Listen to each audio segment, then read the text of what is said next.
Hello and welcome to Tech Deals. Today we are going to be doing a how-to guide on installing an NVIDIA GeForce GTX 970 graphics card and an EVGA 400 watt power supply into this ASUS M32AD desktop computer.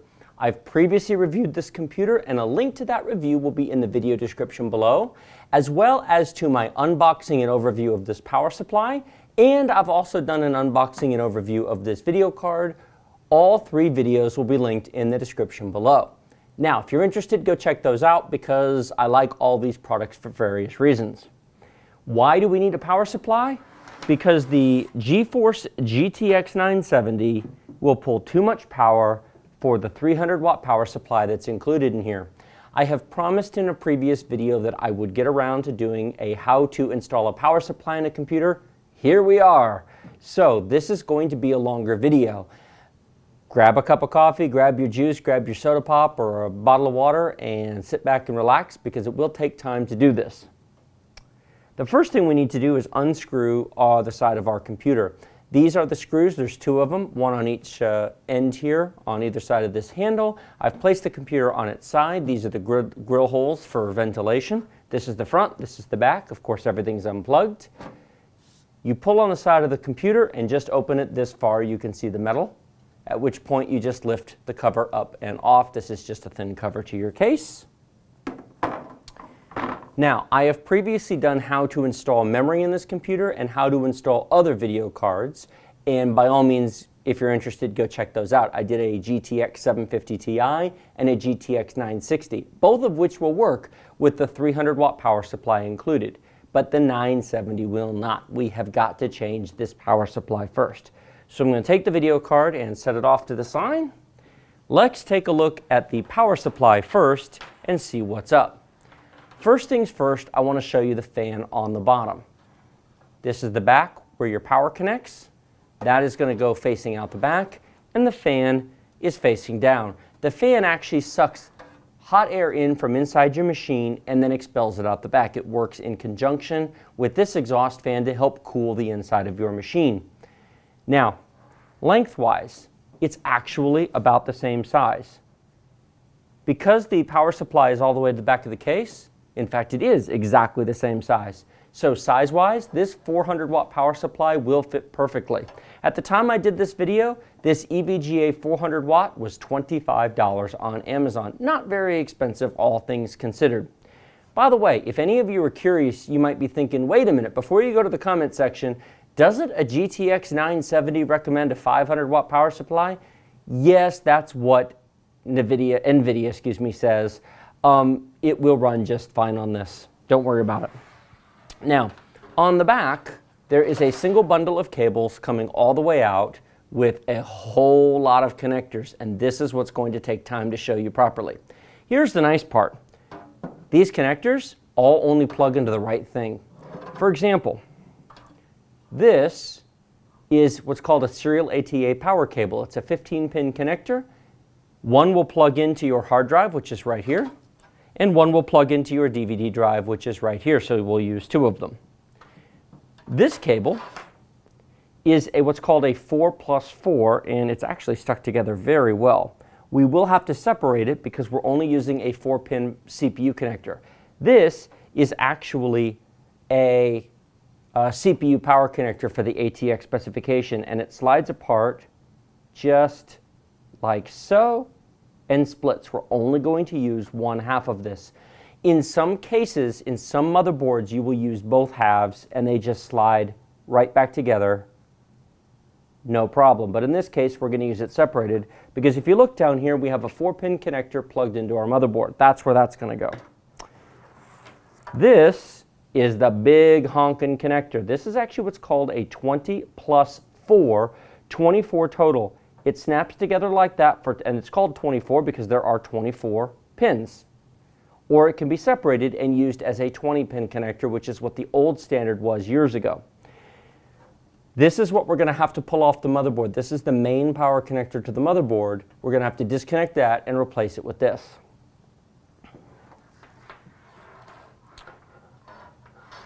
This is why we are getting this power supply.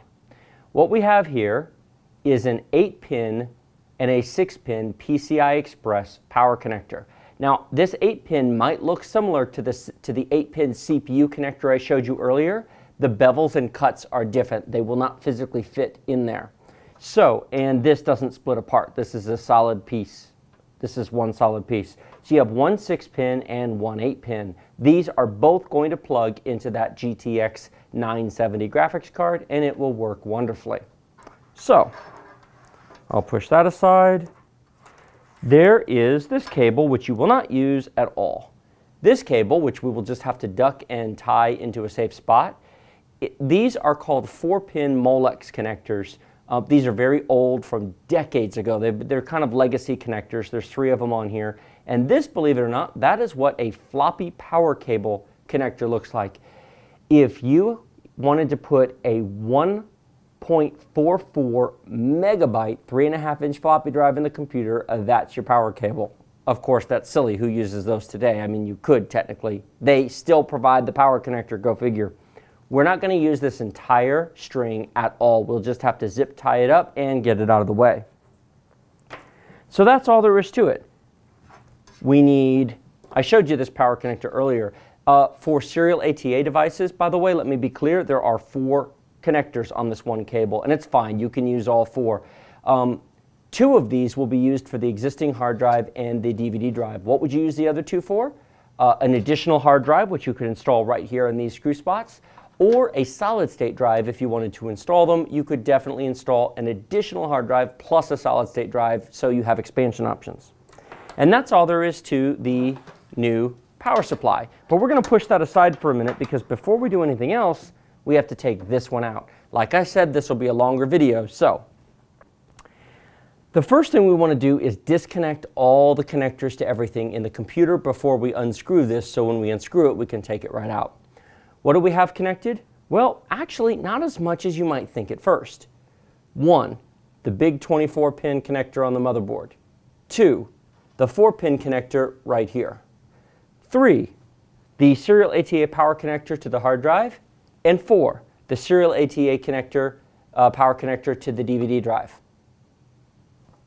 That's all there is to it. It sounds more complicated than it is, but each one of these plugs on the motherboard has got a tab on it. And I'm going to lift this up to see if you can see it. This 4-pin connector that's right there, there is on the top a tab. If you just try to tug on this, it's not going to come out.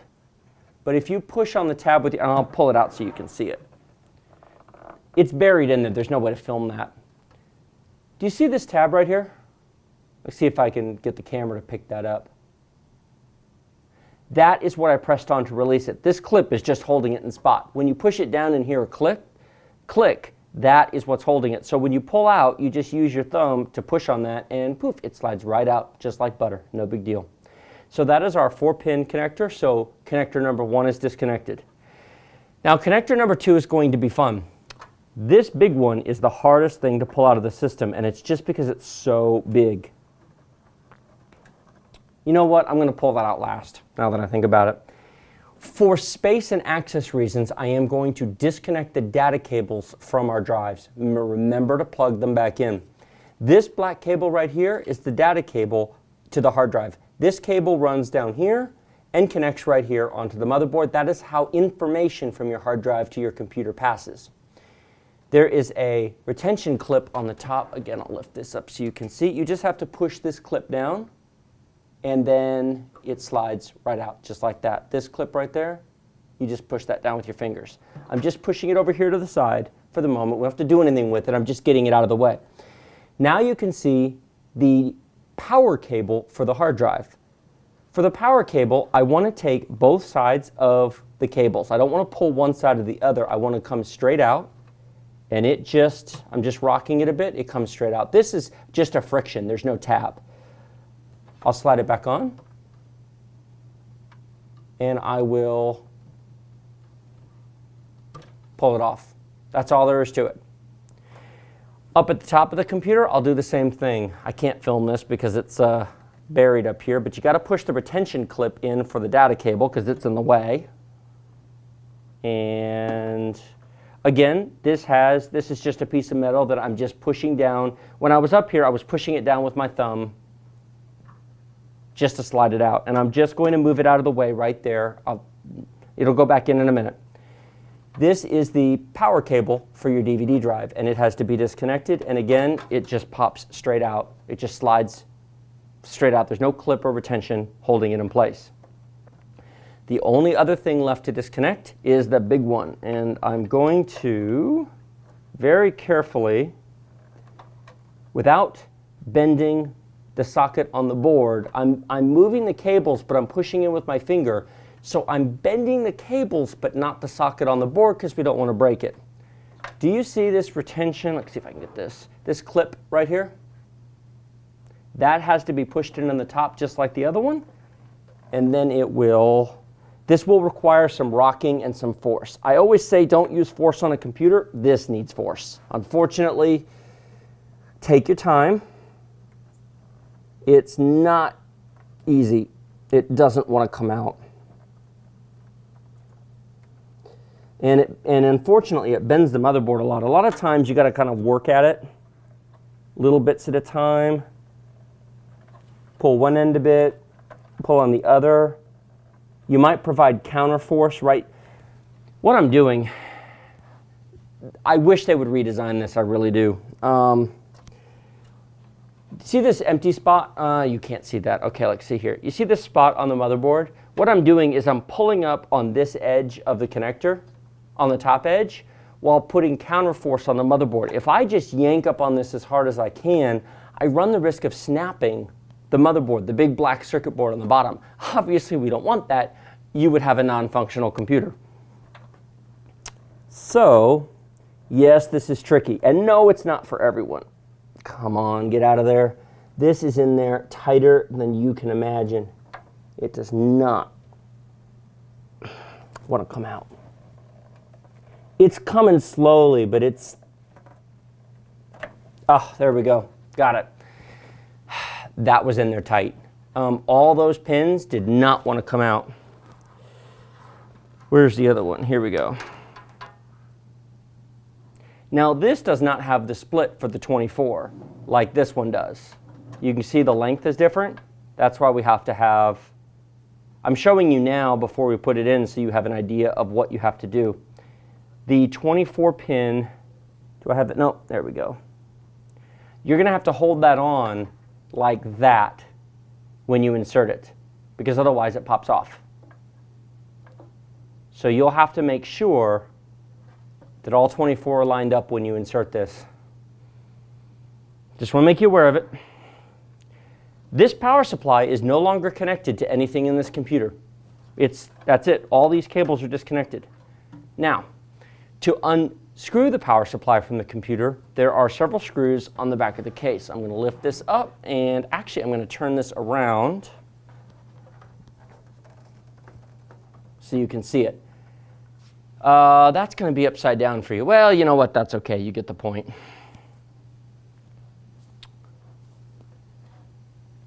One, two, three, four. 4 screws. Now, I am going to undo 3 of them, but then I'm going to have to adjust a bit, because if I undo all 4 screws, this power supply will fall and hit everything inside the machine, because there's nothing supporting the power supply besides those 4 screws. The whole thing's in there from that. So I am going to undo 1. Magnetic screwdrivers are nice. Take that off. Now keep in mind, I've got this tilted up to film it. You should not do it like this. Do it with it laying flat on the desk.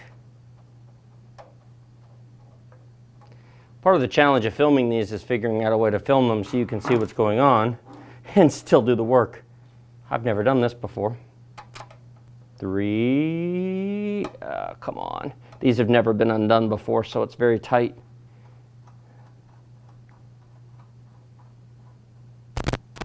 Oh, I can feel it getting loose. All right, here's the thing. I am going to, now you see where the screw is. I'm not going to show you. I'm going to lay this on its side. Yes, I know it's upside down for you, or I think that's upside down for you. I'm going to unscrew it this way because otherwise it would just fall.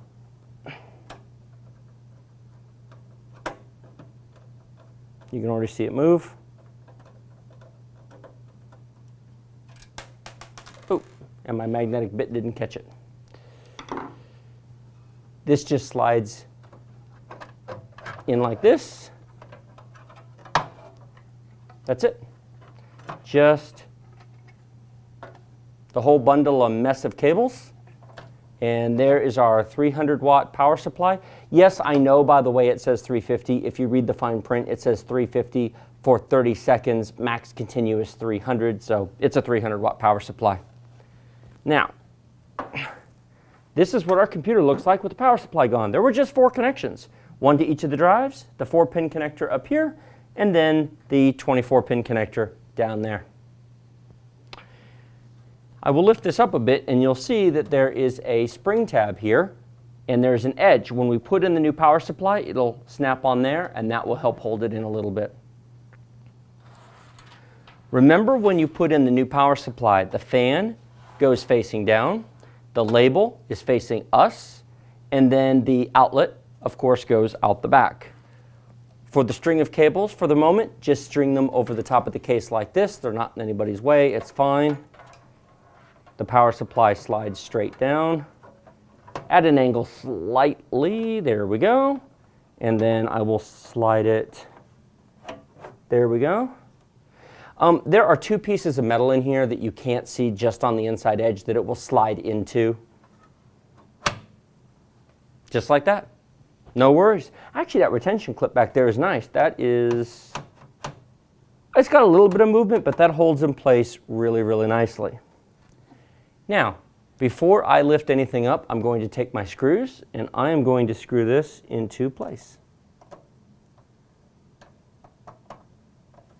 Line my screw holes up, there we go.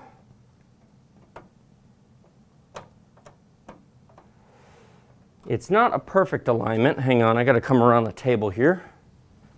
Sometimes you have to wiggle the power supply around just a bit to get the 4 screw holes to line up perfectly. There we go.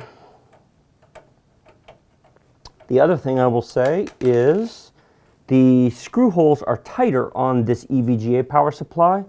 I am having to use a little bit of pressure. Oh, no, that went in cross-threaded. There we go. That wants to go in here. I'll put it in a different hole. If you have trouble with a screw, try a different hole first. Sometimes the alignment is off until you get more than 1 screw in. Well, this bottom one is not even. As I said, you'll have to fidget with it a bit until you get them to line up properly. Here, I'll do this one. I always say never use lots of excessive force. Well, oh, there we go. That takes more than I personally prefer, but so what? It'll work.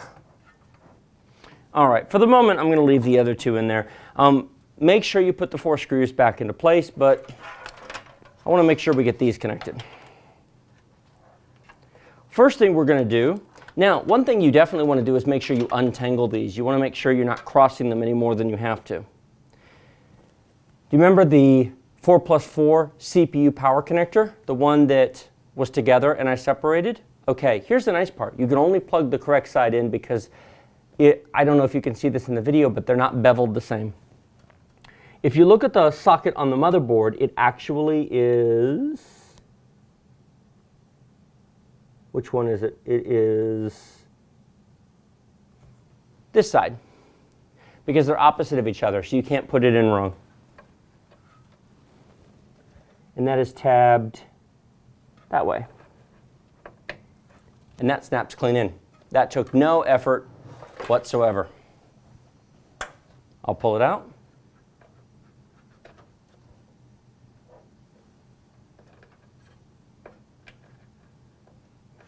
That snaps straight in. Zero effort. Now, here's the kicker. You see this? It has nothing to connect to. What I do suggest for this is you zip tie it. I do have zip ties, and when I'm done, I will zip tie all of these. If you don't have zip ties, twist ties will work. You really don't want to leave these cables lying around loose if you can avoid it. We'll do the big one next, the monster. Okay, the trick to this is holding these together. This tab is on the outside, so it's going to go down like this. And you want to make sure that all of them are aligned before you apply pressure. Oh, that went in nicely. Okay.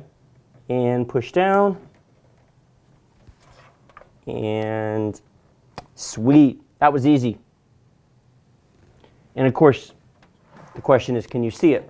But there's no gap between the connectors and, can you see that? There's no gap between the connectors and motherboard. That slid in. Ooh, that was a lot easier than the one I pulled out. That just went right in. Okay. I mentioned before PCI Express. We're going to leave that aside for the moment. 4-pin Molex and floppy connector. We don't use those. I'll put those over there. Serial ATA power cables. Now you've got to make a decision. Are you planning on adding more drives or not? Now this isn't a critical decision, but it's something to think about. You can use any of these 4 plugs for your 2 drives. It doesn't make any difference. But if you're going to add more drives in the middle, there's room here to add more drives. What you might want to do is use the bottom cable for your hard drive and the top cable for your DVD drive, leaving the 2 cables in the middle if you want to add them. Although in all honesty, you'll probably have to unplug them if you ever want to add drives anyway. So what I'm going to do is I'm actually going to connect the top one first. Because once I put that in there, I'm not going to get access to it again. These are notched, by the way. Can you see that? Do you see how there's an L-shaped notch right here? They only go in one way, and in this case, this notch goes down towards the bottom of the case. And of course, because it's up there with the DVD drive, there's no way to film putting it in, so you'll have to take my word for it. The other thing you want to make sure you do, remember I disconnected this earlier? Data cable. It's also notched, by the way, but in reverse. And of course, the power cable and the data cable are different physical size, so you can't accidentally plug them into the wrong spots. And it just pops right in with a snap. I am going to put the 2 middle connectors in this empty space. And then I'm going to make sure that my power cable is over here. And I'm aligning my notch with the drive. And it just snaps on, just like that.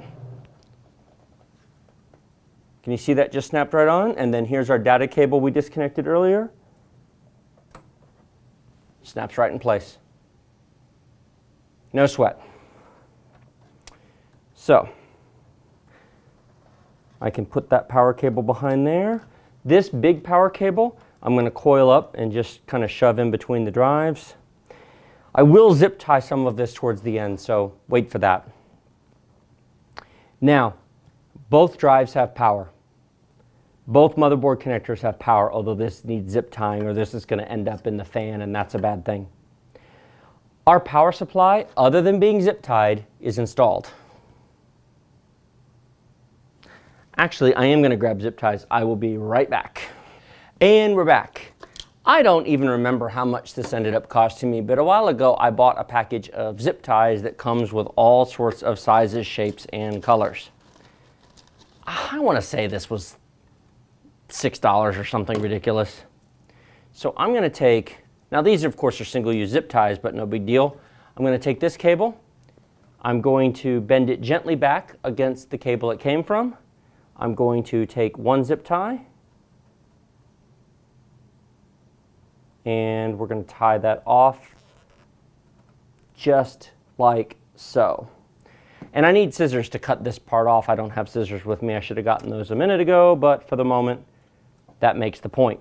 Now, as far as the rest of these cables go, I'm going to take one more of, oop, don't leave that in there. I dropped a zip tie in there. What I am going to do then is, you know what, I'm going to wait until we install these because I'm going to tie those up, but I'm going to end up tying all these cables together to make sure they stay securely in place. Graphics card time. Has this been enough fun installing a power supply? That's been awesome. Now, here's the cool part. The rest is easy. We have got our GeForce GTX. In fact, I'll go ahead and turn the computer around so it's upright for you. There we go. So we've got our power supply installed. We've got our video card slot. I am going to do one thing. This is our USB 3 cable from the front of the computer. That provides the data connection to the two USB 3.0 ports.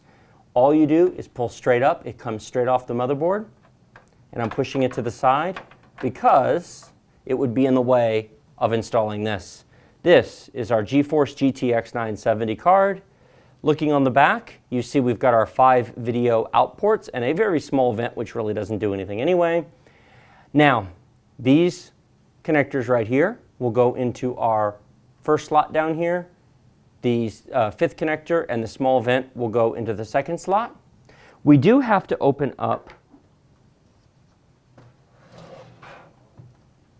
this one screw back here.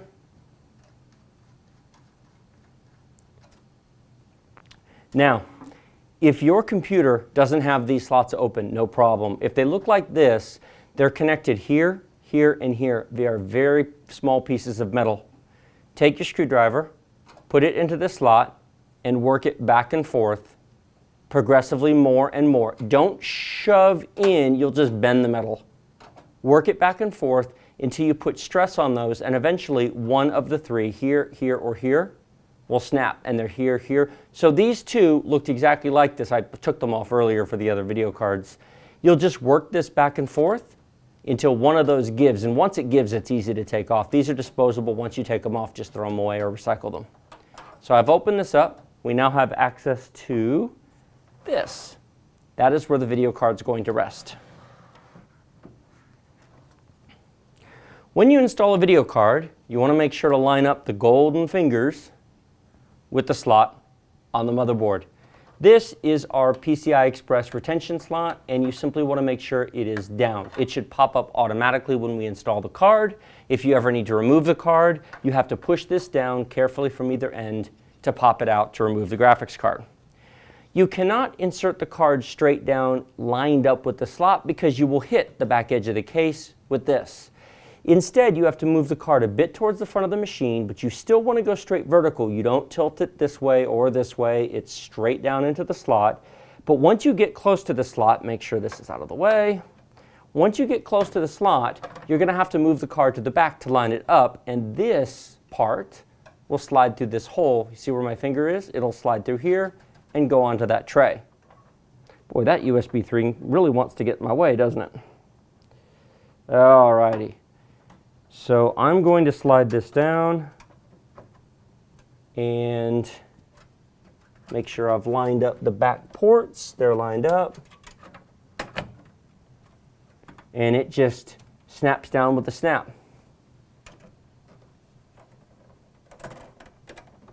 There we go. This I can plug back in, the USB 3. All right. Now, the PCI Express retention tab has popped up all by itself because I inserted the card. Furthermore, you can see that the back metal of the card is over these holes. The trick is lining them up. I have to have it on the desk to do this. I'd love to hold it up, but I can't because I've got to push. I'm applying some pressure to the card that way and some case this way to get the holes to line up on the back of the... Oh, there we go. Okay. I just had to... Here's what I did. I pushed on the actual metal here from the other side, and you can see that the holes now line up. That's not moving anywhere. That's secure. You can see how I move the card and it doesn't move. All we have to do is close this and put the screw in, which I will do that first. That card's not going anywhere. We have a fully secure graphics card. This end is held in by the PCI Express retention tab, and this end is held in by that piece of metal. However, we need to provide power. We have a 6-pin and an 8-pin PCI Express power connector. Hey, what do you know? Our new 400-watt power supply has both of those in spades. These are beveled. They only go in one way. And you just push down, and it snaps into place.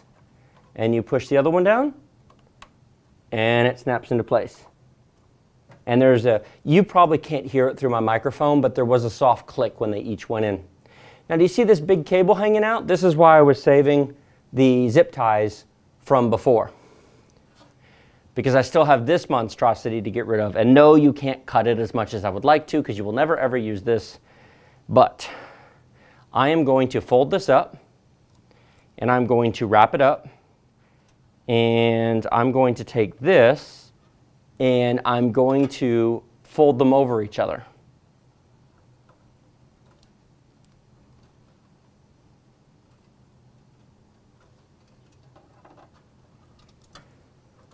And then I'm going to take the zip tie and wrap it around carefully, trying to show you what I'm doing. It's hard and actually doing it at the same time. There we go. I got it into the hole.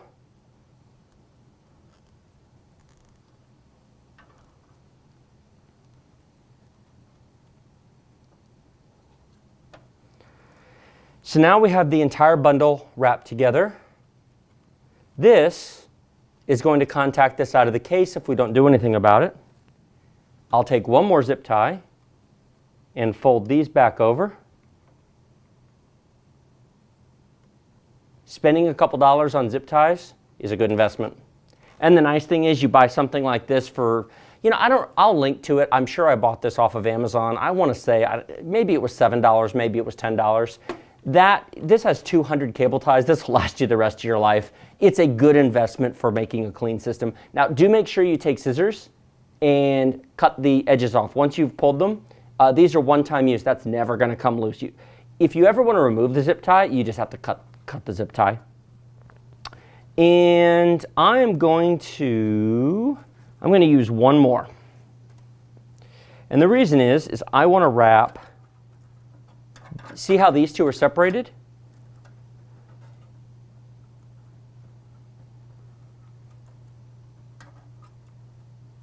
I'm going to wrap them together.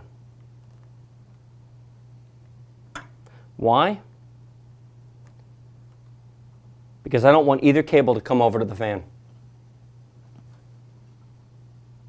Now, if I wanted to install another hard drive or an SSD, I'm going to have to cut all these zip ties, which is why you want to go ahead and buy a container of them, because you'll use them over and over. But if you never upgrade it, then these will last the life of your machine. We are now fully done.